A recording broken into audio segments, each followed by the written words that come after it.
Counterpoint, the general knowledge music quiz chaired by Paul Gambaccini. Hello. The College of Musical Knowledge is in session once again here at the Radio Theatre in London as we welcome another trio of Counterpoint contestants. Questions on music of all kinds await them. Let me invite them to introduce themselves. Hello, I'm Claire Barrow from Honiton in Devon, and the first record I bought was Mississippi by Pussycat. Hello, my name is Roger Easy. I'm from London, and the first record I bought was a recording of Tchaikovsky's first piano concerto. Hello, I'm Paul Millgate from Orpington in Kent, and the first record I bought was I Hear You Knocking by Dave Edmunds. Welcome all of you, and the very best of luck. In the opening round, we test your musical general knowledge with 2 points available for each question. If the person asked can't answer correctly, I'll pass it on to the others for a bonus point. In the words of Perry Como, everybody is looking for an answer, as we ask the first question of Claire Barrow. You're the Top is a Cole Porter song from the 1934 musical Anything Goes. The lyrics contain references to people such as Mahatma Gandhi, Shakespeare, and Strauss. Can you name any one of the famous buildings mentioned in the original version of the song? The Colosseum. That's right. You're the Colosseum, the Louvre Museum, the Tower of Pisa, the National Gallery, etc. Roger Easy, You're the Top was inducted into the National Recording Registry at the Library of Congress in Washington. Every year, the registry chooses 25 recordings showcasing the range and diversity of American recorded sound heritage. Here's music from that collection by the jazz drummer and band leader Art Blakey. After you've heard Split Kick, I'd like you to name the landmark live albums he recorded in the 1950s that were welcomed into the library.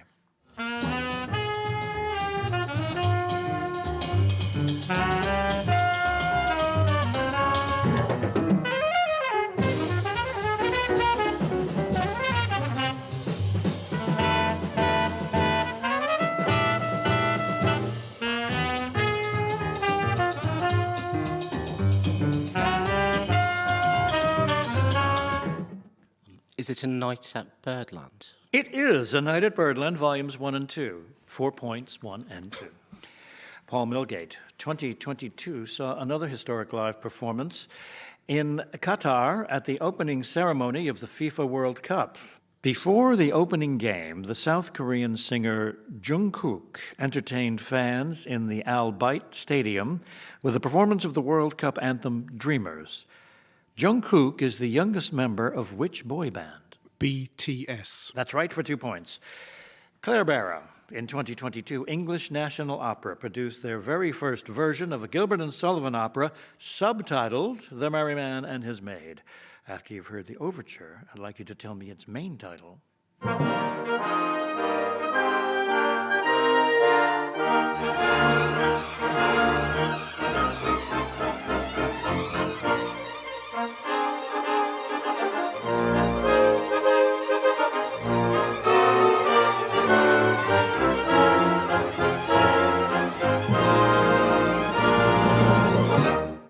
Yeoman of the Guard. That is correct. Yeoman of the Guard for 2 points. Roger Easy, in 2023, a Scottish band from Coatbridge celebrates its 40th anniversary, formed by the brothers Pat and Greg Kane. The band shares its name with a film thought of as one of the earliest Ealing comedies. Who are they? The Proclaimers? I'm sorry, no. Anyone else pick up? And Claire's going to go with... It's not the Lavender Hill Mob. No, it isn't the Lavender Hill Mob, I'm afraid. It's Hue and Cry. Paul Millgate. There wasn't much of an uproar when the Polish composer Henryk Górecki first premiered his Third Symphony in 1977. However, the work, also known as the Symphony of Sorrowful Songs, came to be regarded as a masterpiece. Here's a BBC radio interview with a legendary British singer praising the work. Can you identify her? It's very pure and very, very moving. Górecki's Symphony No. 3, sung by Dawn Upshaw. She is incredible. Now, that is a wonderful voice. This is the kind of voice that I would love to have if I was going to sing this kind of thing. This is the way I would like to sing.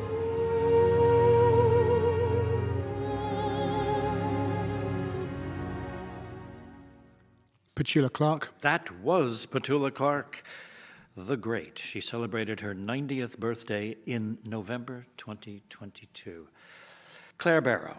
There were celebrations in 2018 when Andrew Lloyd Webber, Tim Rice, and John Legend were awarded Emmys for their TV production of Jesus Christ Superstar. On winning this award, they all achieved EGOT status. What does the acronym EGOT mean? Emmy, Grammy, Oscar, Tony. That is correct. Roger Easy, music for you now. In 2022, the Venezuelan male soprano Samuel Mourinho released his debut album, Sopranista. You're going to hear one of two arias performed by Mourinho from L'Amant Anonyme, the only surviving opera of a French Creole composer. It premiered in Paris in 1780. After you've listened to Son Amour, Sa Constance Extrême, I'd like you to name the composer.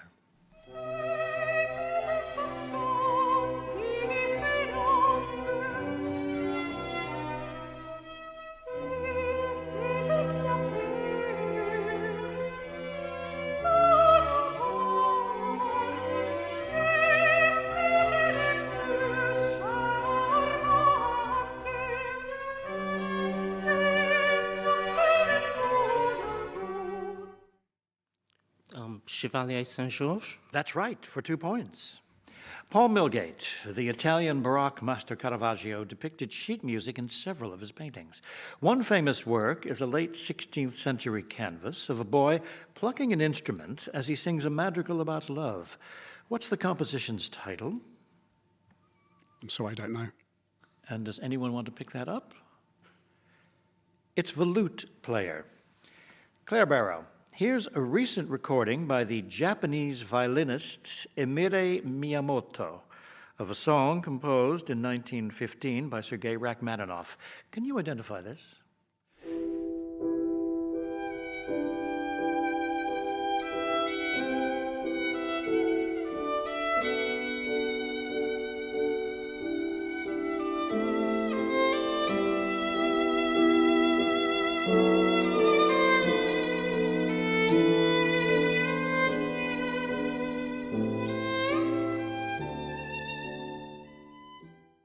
Sorry, I don't know. And Roger Easy thinks it is? Vocalise. That's right, for the bonus points. And Roger, here is your own question. The song Nothing Has Been Proved was recorded by the Pet Shop Boys and Dusty Springfield for the soundtrack of the 1989 film Scandal. The lyrics refer to a series of notorious events in the early 60s that rocked the British establishment at the height of the Cold War. What was the scandal? The Profumo affair. That's right, for 2 points. Paul Millgate, to end the opening round, you get to hear a classic hit by Marv Johnson. Your question will follow.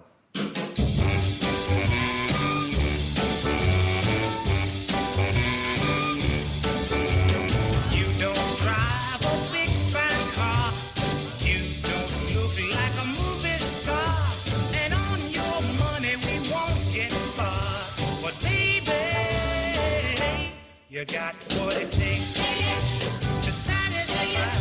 You got what it takes to set my soul on fire.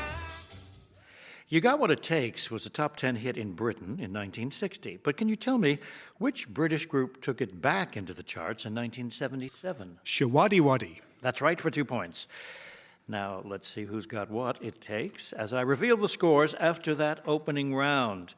And tied for second place with 6 points each, Claire Barrow and Paul Millgate.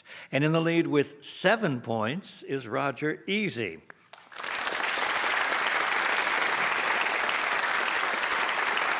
Because you picked subjects for the next round in the order of your scores in the first, we have to break that second place tie. I'll ask the two of you to write down the answer to a tie-break question, then invite you to reveal it. The nearest answer will get the advantage. Here comes the tie-break question. The 2022 Grammy Awards ceremony consisted of how many categories? And we will ask Claire Barrow to make her revelation first. 42. 42. And Paul Millgate, you say? 12. The correct answer is 86, which means that, yeah, you forgot the polka categories. And that means that Claire Barrow is in second place. So it's time for our competitors to choose special subjects for the second round. I'm about to give them 5 categories to pick from, and they'll make their choice in the order of their scores so far. Are you ready for today's categories? They are When Jazz Meets Classical, Elements and Compounds, Classical Relaxation, A Taste of Herb Alpert, and Around the Cornish Coast. Roger Easy, you're in the lead at the moment. What would you like? When Jazz Meets Classical. And for you, Claire Barrow? I'll try Elements and Compounds. Paul, that leaves 3 for you. Classical Relaxation, A Taste of Herb Alpert, and Around the Cornish Coast. A Taste of Herb Alpert. We will start with Paul Millgate and your specialist questions on A Taste of Herb Alpert. Herb Alpert's first hit record was inspired by a visit to Tijuana, Mexico, to observe a traditional event. There, he witnessed the excitement of the crowd, the sound of mariachi music, and a trumpet call heralding the start of what? El Presidente. I'm sorry, it was a bullfight. The song was The Lonely Bull. This 1967 recording of Herb Alpert's is the theme music for a spoof version of what became a long-running film franchise. Can you identify this track?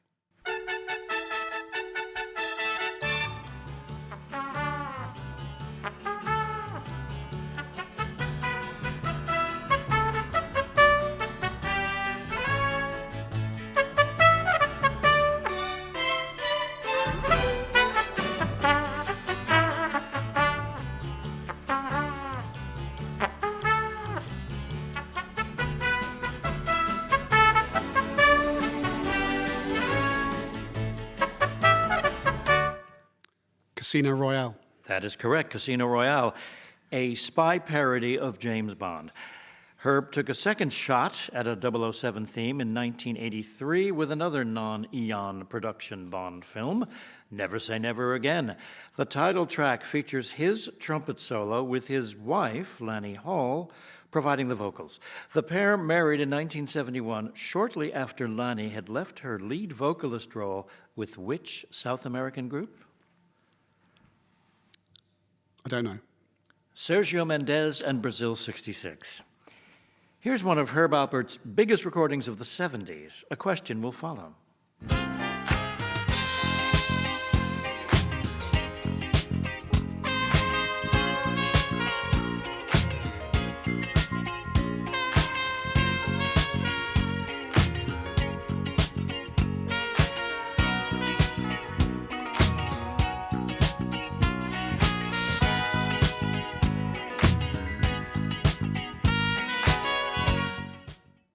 The worldwide hit Rise was released on a hugely successful record label Albert had formed with Jerry Moss, a music executive from New York.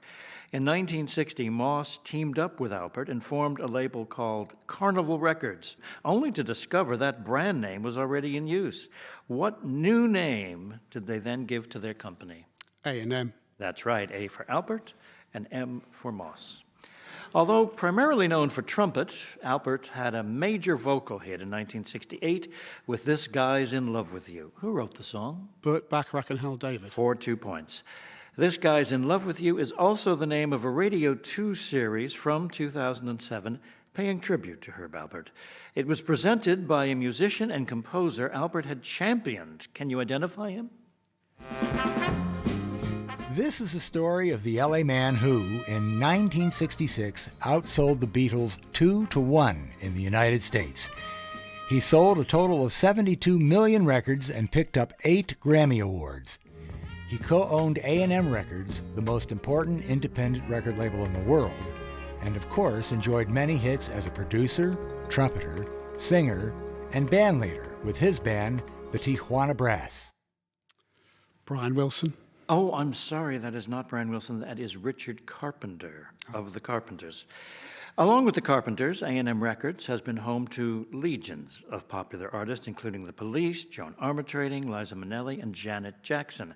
Albert worked with Janet Jackson on his 1987 album Keep Your Eye on Me and joined forces with her producers, a successful songwriting and record production team. Can you name them? Jimmy Jam and Terry Lewis? That is right, Jam and Lewis. And you should be blowing your own trumpet after you have scored 8 points in round 2. Added to your previous 6, you now have a total of 14 points.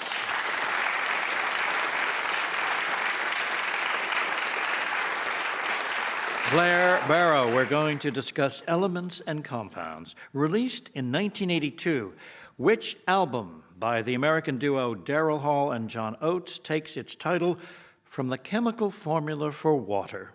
H2O. That's right. Here comes music from an album released internationally in 1977 by the French electronic musician and composer Jean-Michel Jarre. The cover art reflects the work's environmental theme. I'd like you to give me the album's title.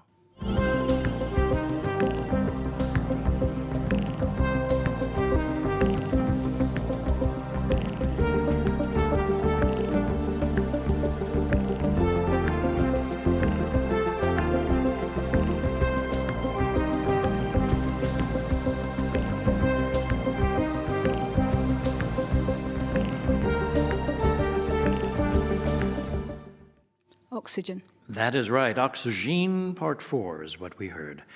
And take a breath, and then tell me which singer's name is spelled out by the chemical symbols of the following elements: praseodymium, iodine, nitrogen, and cerium. Prince. That is right. It's Prince. More music. Here's the sound of heavy metal from Verdi's 1853 opera Il Trovatore. From Act 2, Scene 1, can you tell me the name by which this song is usually known in praise of hard work, good wine, and women?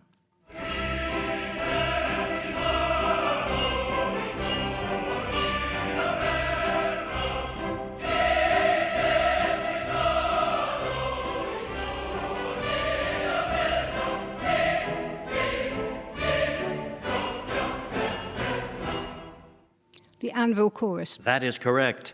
Something precious for your next question. Said to be 30 times rarer than gold, this shiny, silvery white metal takes its name from a wooden image of a Greek goddess that was said to have fallen from heaven as a sign from Zeus to Ilus, the founder of Troy. Which West End theater that has hosted stars, including Julie Andrews and Frank Sinatra, is named after this image? Palladium. That is right, the London Palladium. Music from the soundtrack to a 1996 film directed by Danny Boyle. Here's the British group Sleeper performing their version of the Blondie song, Atomic. It forms the backdrop to a scene in the Volcano Club, where we hear the narration, and with that, Mark Renton had fallen in love. Can you name this film?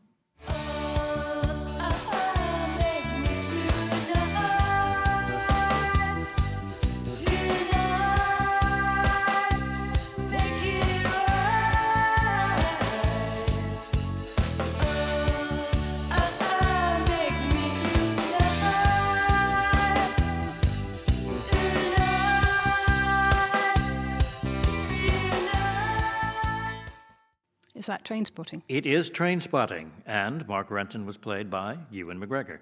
Finally, in this round, which group of organic compounds gives its name to a Maroon 5 song that begins with the line, "I'm hurtin', baby, I'm broken down"?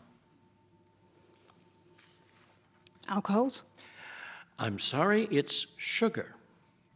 And although that question was not sweet for you, nonetheless, in that round, you scored 12 points.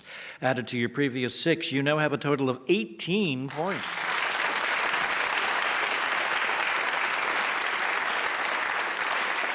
Roger Easy, we are here when jazz meets classical.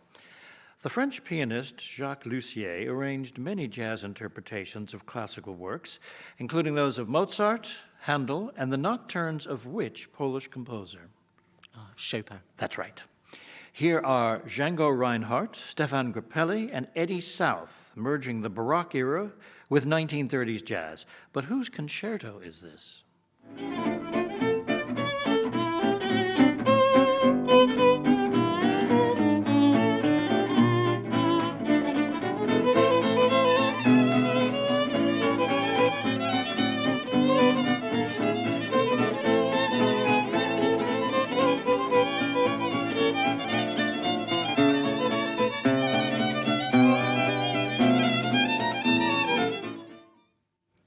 The Bach Double Violin Concerto? That's right. That concerto is by Bach. The composer and band leader Duke Ellington often gave a jazz flavor to classical pieces. 2023 marks the 80th anniversary of his original work, Black, Brown, and Beige, described as a jazz symphony. The premiere took place on January 23, 1943, at which famous concert venue in Midtown Manhattan, New York City? Carnegie Hall? That's right, for 2 points, Carnegie Hall. More music, this time from the American jazz singer Selena Jones. Beginning her career in the late 1940s, this UK-based artist remarkably still performs today. Her album Romance is a collection of songs adapted from classical pieces with lyrics written by Anne Racklin and Ian Kerr. After you've heard Moonlight Love, can you name the classical work on which it's based? You're my moonlight love, like an angel from nowhere you came. In the shadows you whisper my name, like stars in the water shine. I think it's by Debussy, but I don't know what it's called, so... Well, it is by Debussy, so that will get you 1 point. It is Clair de Lune. A 20th century visually impaired jazz pianist from Ohio recorded several classical works for his solo albums. They contain a unique spin on works by Chopin and Dvorak's Humoresque. What's his name? Shearing? No, he's English, idiot. Oh, sorry. Well, no, he wasn't an idiot either. Art Tatum. 2023 is the 90th anniversary year of the jazz saxophonist Wayne Shorter. Here he reimagines a work by Sibelius, which I'd like you to identify.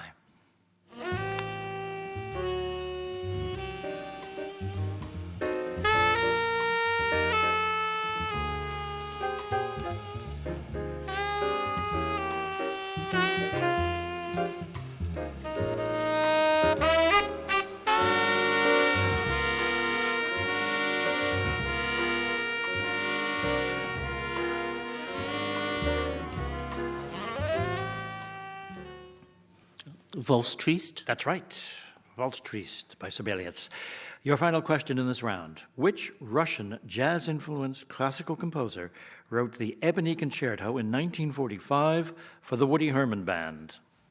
Stravinsky. That's right, it was Stravinsky. Not many blue notes there. In that round, you scored 11 points. Added to your previous 7, you now have 18 points. And after the individual round, here's how things stand. Lying third with 14 points is Paul Millgate, and tied with 18 points, Claire Barrow and Roger Easy. It's time for our quick-fire final round where things can change quickly. A correct answer wins you 1 point, but you lose a point if you buzz in and fail to answer correctly. There are no bonuses, so fingers poised, here we go. Which 1980s song by Men at Work mentions a Vegemite sandwich, Claire? Down Under. Yes. Satirizing a memorable storyline from the TV soap Dallas, complete the title of Gary Burbank's 1980s novelty song, Who Shot, and Paul says... J.R. For the point. Kristen Shepherd shot him. The actress who played her was the daughter of which crooner? And Paul says? Bing Crosby. For another point. First published in Paris in 1722, Treatise on Harmony consisted of 4 books, and Roger says, Jean-Philippe Rameau. for the point. Which 2014 film about a jazz drummer shares its name with a neck injury? And Claire says, Whiplash. for the point. What do the first 2 initials stand for in the band name UB40? And Paul says, Unemployment benefit. yes. The musical Evita is set in which country? Roger says, Argentina. for the point. Simon and Garfunkel popularized which song composed in 1913 and inspired by the folk music? And Roger says, Scarborough Fair. no, it's El Condor Pasa. It's folk music of the Andes. The brothers Ashley and Jordan Banjo are members of which British street? And Claire says, Diversity. yes. Complete the title of Bruce Springsteen's 2022 album release, Only the Strong, Paul? Survive. Yes. In Verdi's opera Rigoletto, which character sings the tenor aria La Donna è mobile? And Claire says, Is it the Duke? yes, it is the Duke of Mantua. With which island country do you associate the Dunedin sound? And Paul says, New Zealand. and he's right. What's the better known name for the octave flute? Claire Barrow. Piccolo. She's correct. From Destiny's Child to Worldwide Star is a 2012 biography, and Claire says, Beyonce. yes. What's the one-word title of Handel's 18th century opera, which tells the story of the mother of Roman Emperor Nero, Paul? Rinaldo. No, it's Agrippina, -1. According to Midnight Star's 1986 hit, What Touch Turns Everything to Gold? Claire. Midas. Yes. In the Muppet Show Orchestra, what instrument is played by Zoot? Roger? Bass guitar. No, saxophone, -1. And finally, how many instruments appear on Bobby McFerrin's hit, Don't Worry? Paul? None. That is correct. It is a cappella, and he's hitting his body in various ways. Now, let's see who is happy and not worrying as I reveal the final scores at the end of this heat of Counterpoint. Third with 18 points is Roger Easy. Runner-up with 19 points is Paul Millgate, and our winner with 25 points is Claire Barrow.